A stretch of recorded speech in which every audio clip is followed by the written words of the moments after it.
আমি দই পাতবো, সেই কারণে তোমাদের দেখাচ্ছি। দেখো দুধটা হালকা একটু গরম আছে, খুব বেশি গরম নয়, কিন্তু ওই হাফ লিটার মতো দুধ আছে। আমি দুধটা নিয়ে নিলাম, পুরো হাফ লিটার দুধটাই নিয়ে নিয়েছি।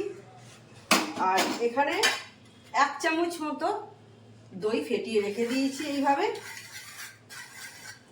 এবার এটাকে মিক্স করে দেবো,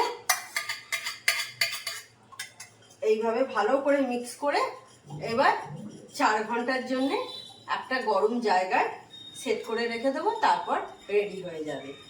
তো রেডি হয়ে যাওয়ার পর আমি তোমাদের সাথে আবার শেয়ার করবো। দেখো এইভাবে ভালো করে একটু মিক্স করে নিতে হবে, ব্যাস রেডি হয়ে যাবে 4 ঘন্টার পর।